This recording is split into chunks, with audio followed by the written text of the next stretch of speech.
Today is August 9th, 2019. My name is Kathy Hirsch. I am interviewing William Lane for the Miami Beach Visual Memoirs Project. So let's talk about, you mentioned that you had come to Miami Beach before you actually moved here and that you loved Art Deco. So tell us about your first impressions. Well, the first time I came here was in 1975. I was 20 years old. I came here with my brother, and I specifically came to Miami Beach because I had seen the Art Deco, and I was living in New York at the time, and just wanted to, I also was fascinated with tropical Florida. And it was actually the first time I came to Florida and experienced palm trees and this whole environment. From there, you know, I started traveling to Mexico, the Caribbean. I lived there for 6 years before moving here in the Virgin Islands. So I was just like, you know, totally, taken by this climate and the fauna and flora. And were you at that time aware of or interested in mid-century modern? You said you liked Art Deco, but you're living in a mid-century modern home here. Yes. Yes, I actually very early on was starting to collect mid-century furniture. When I lived in New York, I was working in Ian Pei's office, and we had done a large complex for IBM. And I was lucky to be on the interiors team, and I brought in a lot of Saarinen and a lot of furniture from that period. It was during the 80s, and that kind of furniture was not so, the Eames were not so popular. I was able to convince them to pretty much populate this 500,000 square foot office complex up in Somers with mid-century furniture. And it went down well? It went really well. I mean, from there into the 90s, I remember, we worked on the offices for Saturday Night Live. We used similar things, Saarinen, Eames also. And it was just, I think from there just kept taking, it took off. And people started, both of those companies, Knoll and the company out of Michigan, both were producing the same furniture, the Herman Miller. So it was kind of great. We were working with ICF, and basically it just became more and more popular. Certainly in New York, there are a lot of stores that were beginning to show mid-century originals, a lot of galleries. You said you worked for Ian Pei. Did you know him? I got to meet him. Of course I was a junior, so I wasn't like someone that was actually,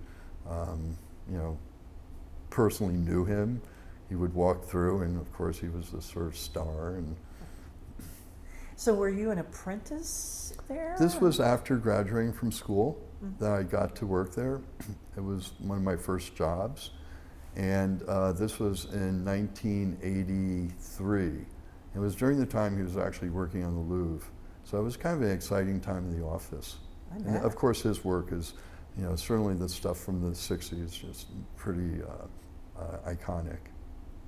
So where did you go to school? I went to school in New York. I went to Cooper Union.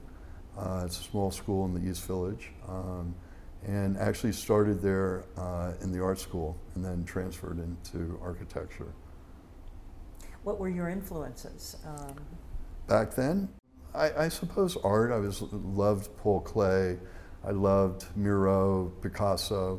So a lot of the work was, definitely influenced my interest in contemporary art, contemporary music, Varese, and Elliott Carter, and a lot of these people that were, I guess, considered 20th century artists or writers. So you were living then in the Virgin Islands. You were working as an architect there? Yes, I left New York in '87. I had gotten a scholarship to go to Altes de Chavon in the DR, and had won a grant from the New York State Foundation for the Arts. And going back to New York, I wasn't so keen on that, and I had friends that were living in the Virgin Islands. They said, come visit. And I met an architect, and I ended up commuting. Originally I was commuting from the East Village to the 57th Street on the number 6, and 6 months later I'm commuting from St. Thomas to St. John on a little ferry. So it was pretty remarkable shift. And the work I was doing there, we did some contemporary projects, but we did a lot of West Indian, Danish colonial homes, no air conditioning, working with I guess the West Indian winds, and it was really beautiful, the topography, working on that kind of landscape. So what made you decide to come here then?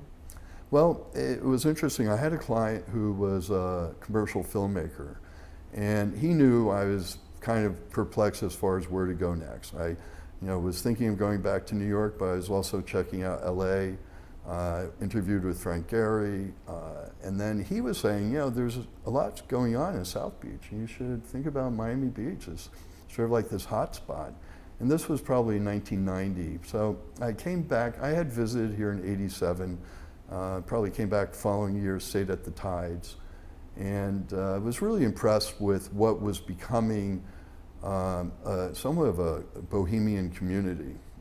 I actually had several friends who had moved here from the East Village, and again, there was this kind of like energy that was beginning to happen. People were coming from Europe, from New York, Chicago, LA, and it was kind of a convergence of, and it was inexpensive to live here. You could get an apartment for the kind of number of prices that you used to be able to get in the East Village, which for the same reason attracted a lot of artists and, I don't want to use the word misfits, but, creatives who kind of had something in common. And I think that the original thing that came here was a lot of fashion people, photography, fashion shoots, but a lot of those people were really excited about South Beach too. There's a whole gay scene, the clubs. A lot of people were escaping the unfortunate consequences of HIV and the AIDS epidemic. So, just like what happened, I suppose, for a lot of the people that came here in the 50s and 60s, their last opportunity, they're retiring. It was for a lot of people, maybe a lot of them were on their last leg, and it was a chance to, be in a warm climate and, enjoy a fantasy, which is Art Deco, and again, kind of a funky vibe. Leonard Horowitz was already gone by the time Right. you got here. Looking at what he did, where do you put that in perspective? How do you see what Leonard Horowitz did? I think he saw the magic of this place, and I think that he saw this as a great opportunity to celebrate that. He was definitely an incredible humanist, as were all the people that created the architecture that he was able to kind of re-highlight and draw recognition to. So I think that a lot of those people were looking for something different, special.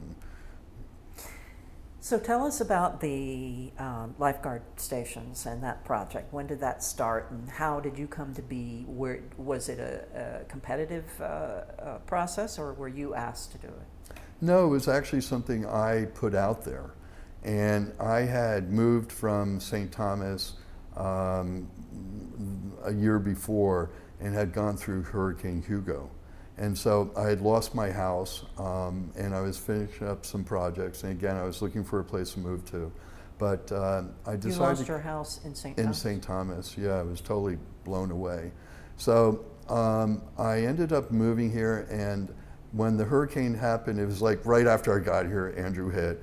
And so I had done a project in New York City with a group called Creative Time. And at that time, Creative Time had a thing called Art on the Beach. And it was every year they would select architects, artists to do these follies on the site, which is now Battery Park City. So I had the opportunity to do a project there, and it was called Oedipus in the Eye of the Dragon. I did it with a dramatist and some actors from the East Village. And it was very much like what the lifeguard towers became, like this little pavilion with steps. It was a set. It was like a set design that also had a secondary purpose as art, sculpture. So when I moved here, I had been influenced by that. I'd been influenced by my dean at Cooper Union, John Haydick, who often, he never really built too much, but he did a lot of theoretical work where he used architecture as almost personifications of people, like theater. Berlin Mask, very famous paper architecture project he did that was published. So between that and living in the Caribbean with all that wood, sort of Danish colonial architecture, I came here and I saw that all those towers had been destroyed. And I thought, what a great idea to like rethink them and make them more than just a tower, like make them special. I had been here and I loved everything that was up on Sunny Isles and the whimsy and the color and the stuff that Horowitz had done. So I came up with this project and I did a lot of drawings and I shared them with Tony Goldman, Craig Robbins, Neeson Kasdan, Galbit, everyone. So I went out there, I was like a salesman, like, look at this, why don't we do this? Trying to get some money to support it.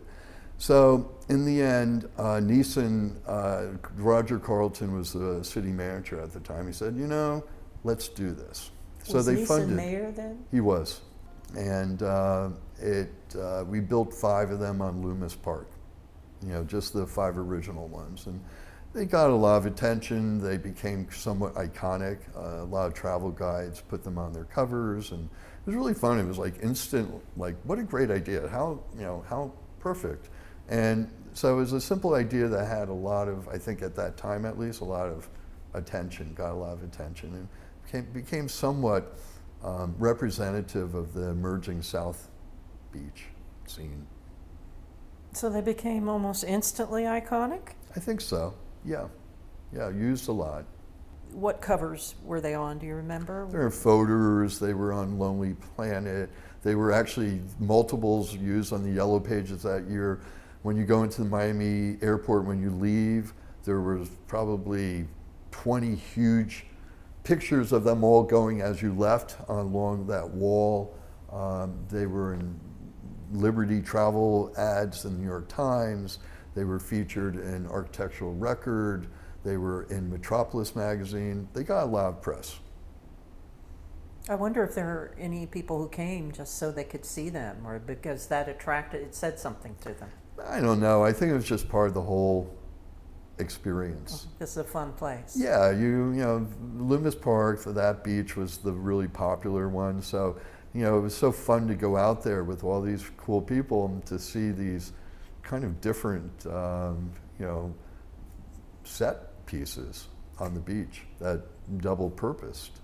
When you designed them, did you know specifically exactly where they were going to be placed? Did the local flora and fauna come into play in designing them? Not particularly. I think that the thing that we knew that Loomis Park was probably the most experienced and the most popular beach, so they were sited there. And the influence was really, the things that I described, some of my earlier things, but certainly the architecture of not only Art Deco modern, but also a lot of the mid-century stuff up in Sunny Isles, Biscayne Boulevard. So there was this, I've always had a fascination with what I would call populist architecture. And so even though I consider the work I do conceptually based, I still like the idea that it can be engaged with anyone. It's sort of what Morris Lapidus was somewhat about, was speaking to the common man and not, having something that seemed a little, beyond understanding. Something that I think maybe people could just genuinely identify with. Something that didn't take itself too seriously. Yeah, yes. So speaking of Morris Lapidus, you are a big fan of his and you had some contact with him. Yeah, I was very lucky when I moved here in the 90s. I had friends that knew him, and then as a result I was able to have lunch with him several times. I took him out to lunch. I got to go to some parties at his apartment, which was incredible. But yes, one of my more favorite architects just because he was so different and brought to the table a whole different take on architecture. Describe his apartment as you remember it.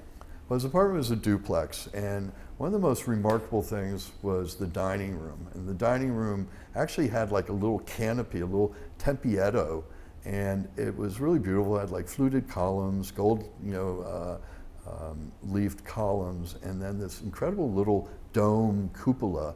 And then underneath this over-the-top plexiglass table, and with chairs on rollers, all the metalwork being in a gold finish, but this clear plexiglass. And so the canopy, the tempietto or whatever, had such a classical feel, and yet the furniture was just so modern. And then the gold finish gave it this deluxe kind of edge. And just the combination was, again, how I see Morris as being almost a surrealist. It was, a lot of his retail work in New York, it was all about engaging people and making them get out of their box. And get into his sort of stage set. Yeah, into his other world. The idea of design being able to transport you to another place. What was his living room like? Living room, I don't recollect that so much, but I do remember his bathroom and his staircase. His bathroom, like the shower walls, was like this plexiglass that had in it all this kind of like found objects and colors, almost like what's that, graffiti? Not graffiti, but just a little ticky, like just colors. And even his sink was this epoxy plexiglass thing with all of this like color and shapes that he had actually cast into it. The staircase was this sort of rolling spiral staircase, and in it were all these niches, and in the niches were these dolls that he had collected, little Japanese dolls and kimonos, etc., that he and his wife had collected while on cruise ships. They would take cruises like in the Asia, and they would buy these. And so they were kind of like mementos of his travel. But there was just everything, the whole combination, how he curated his apartment. Very beautiful. So back to the designing and placement of these towers. How much guidance were you given by the city of Miami Beach, or were you given free rein? I worked with the ocean rescue people in terms of how big the cab should be, how to enter the cab, but they all had pretty much the same size, volume, surrounding platform, exit from behind, stairs in the front. So everything was based on sort of a logic program that they had given me. And then beyond that, they had already seen some of my ideas and basically said, go for it. So you started out with 5. Yes. And then in the end, how many in total were there? Well, we ended up with 5. After that, to the chagrin of everyone, the Ocean Rescue kind of took it upon themselves and started building others that looked like it, but really were not. And a few people in the community, this was like eventually in the 2000s, basically said, these are not, we're going downhill, we're not going uphill.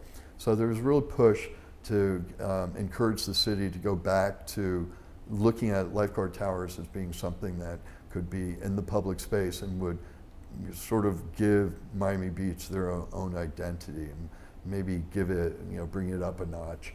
So in 2013, we were commissioned by the city to go back to our original designs and rethink them with Ocean Rescue, which now had, other qualifications, other ideas. And at that point, the towers throughout the beach were really on their way out. So they really did have to be replaced. The ones that we had done in the early 90s, they were now 25 years old. So in the sun and the wind. Yeah, they were kind of beat up, and it was interesting because Metropolis magazine actually had done a story in 2014 And the feature story was things that make cities iconic. And one of them was a picture of the pink lifeguard tower, the round one, and it was all like in disrepair, but still like considered by them iconic. And they had the subway station from Washington, D.C., the Hollywood sign, of course, the Gaslight District in San Diego, the riverfront signage that was in Seattle. So it was kind of cool to be, put into that category. So it went on the shelf. We designed it. It was during Maddie Bauer's, when she was mayor. It went on a shelf, but then when Levine came in, Levine, I guess it was I forget who his city manager was at the time, they saw it and they were like, oh my God, this is really interesting, because we had done all the boards, et cetera, a lot of renderings. And so Levine, coming from a sort of a advertising, he had done a lot of work with cruise ships, he thought this is perfect. So they commissioned me to work with the city, and they ended up replacing pretty much all of the towers and replacing them with what we had created 6 prototypes, kind of riffing off of the original design, and then came up with 6 very distinct color palettes. So it was sort of like paper dolls, where we kind of dressed each one in a different outfit. So each one had its own outfit. So, we came up theoretically somewhat with 36 different, very unique towers. Did anybody say, no way, I'm not having that on my beach? No, I think everyone loved it. It really, it got to the point where it was even further, I guess for Mayor Levine, it was an idea of further branding the city. And so even now, if you see the buses that go around the city, the free trolley, all of them have pictures of lifeguard towers. So they've become a bit of an identity for the city. Contributing features. I think so, yeah. Just part of the, certainly, again, we have this amazing district, and we have some amazing buildings from such a just range of periods.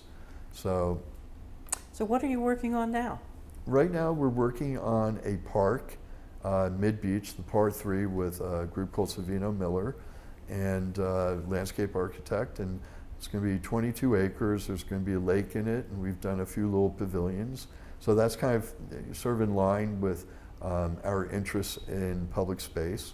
We worked on the South Point Park, which was on the former dog racetrack at the very tip of the island, and did some pavilions there. So the work I like specifically, I do private sector work, but some of the most engaging things have been work in the public sector. We recently also completed a cafe at the New Frost Science Museum, and that was really fun. We got to put in some sculptural elements.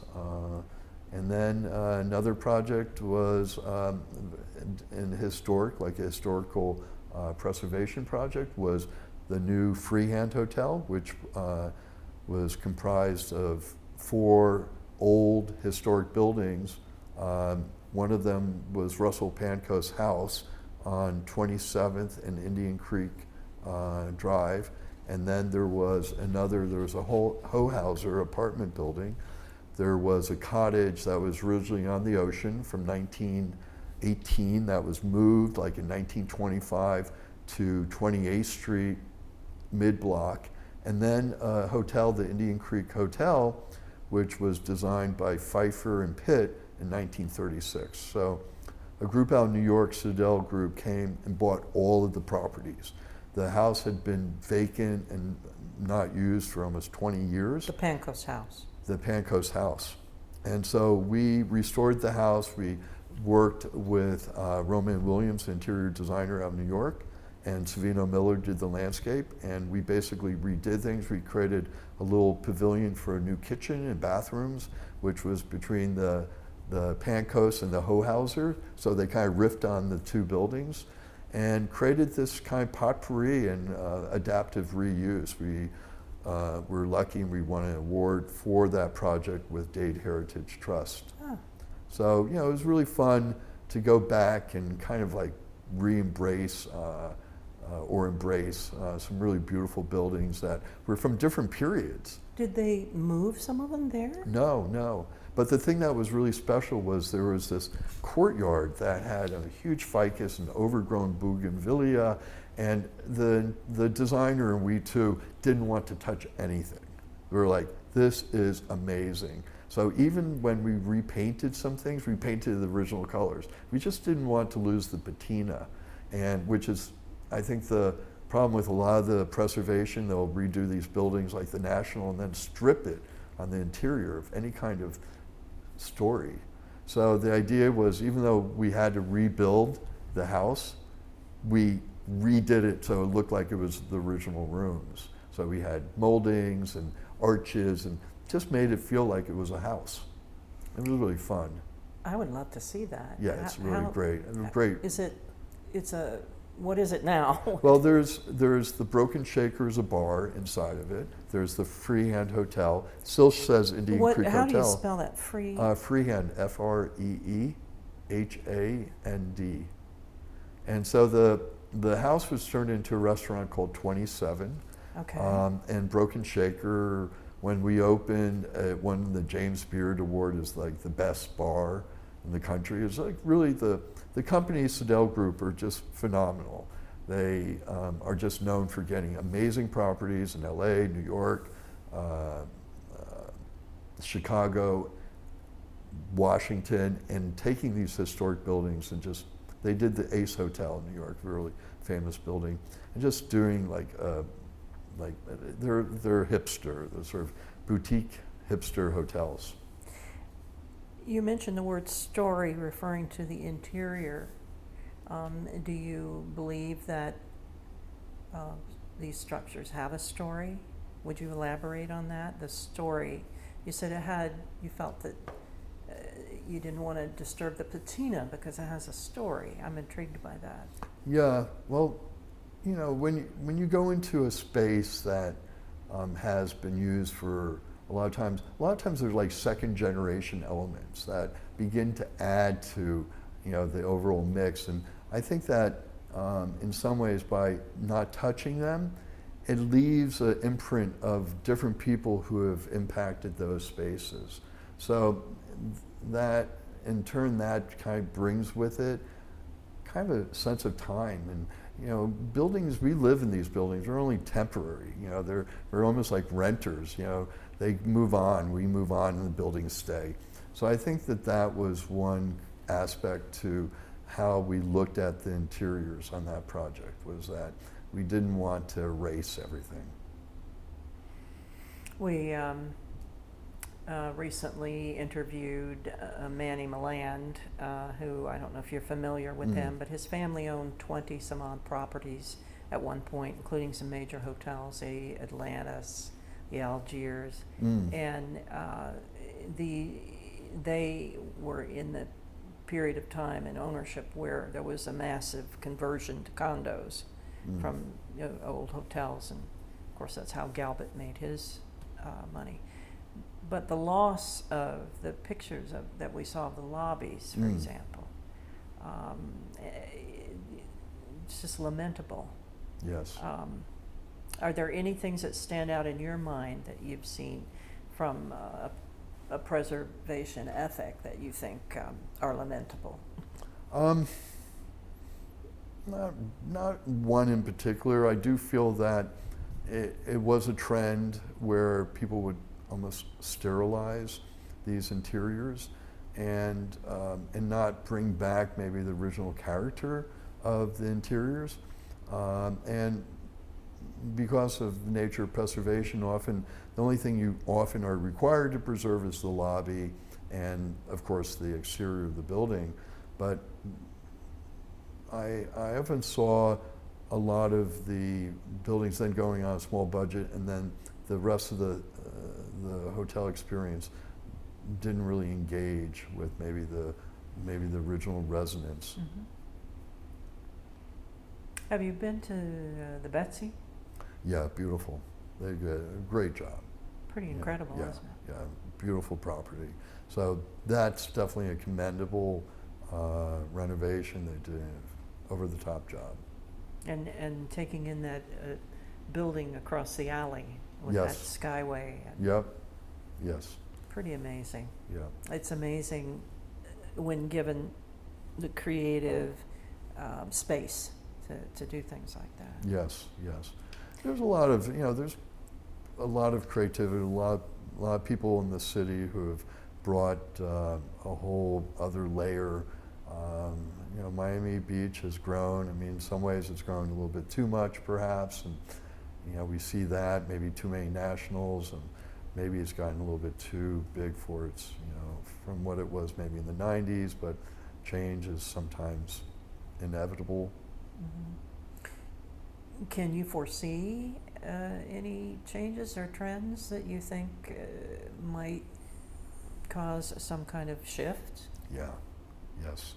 I think it's interesting. I was looking at some of your interviews from 2012, and of course, emphasis is always going to be on a bit of the preservation, but here we are in 2019, and even yesterday we got this report from the UN and just the dire condition of our planet. And unfortunately, Miami's ground zero. And we are going to have a dilemma with how do we preserve our history and the character of our neighborhoods and our historic districts, and still at the same time be proactive and responsive. So, we see now where the base flood level in the beach, this is more of a technicality, but it's gone from 8 feet to 9 feet, but you're allowed to even go to 13 feet. And the city is planning in time to raise all the streets, and so the city is going to change. How it changes and how we're able to, keep the character, the personality that is so unique about this city is going to be a challenge. But I think everyone's pretty much up to this. This is going to be this is going to be something we're going to have to deal with, and it's going to be it's going to require a lot of thought, a lot of creativity. It's going to be a new layer.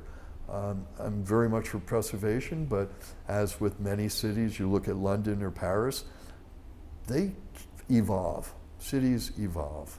And a lot of the buildings we have in North Beach, for instance, are first generation. Some of them are very beautiful. Some of them are not so functional. And we're going to start seeing changes here, but that's part of cities. Cities grow. So I'm a preservationist. I love architecture. We travel a lot. We love Europe. We love old cities, and we love that urban experience. But at the same time, we know that Miami is going to, certainly the islands, Miami Beach, it's going to have to evolve. It's going to have to change. Form and function. Everything. But still, what a great place to live. The ocean and the climate. I guess it goes back to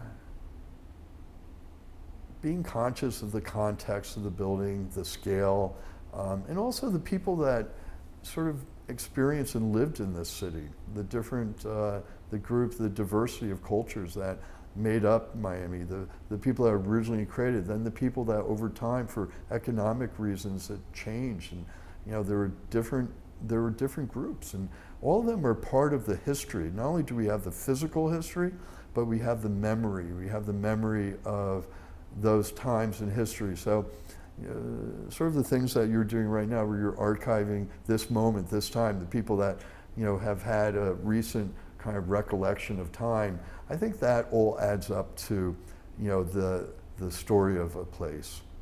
So yeah, and even memorializing, maybe some of the architecture won't survive, but memorializing it, archiving it, so important.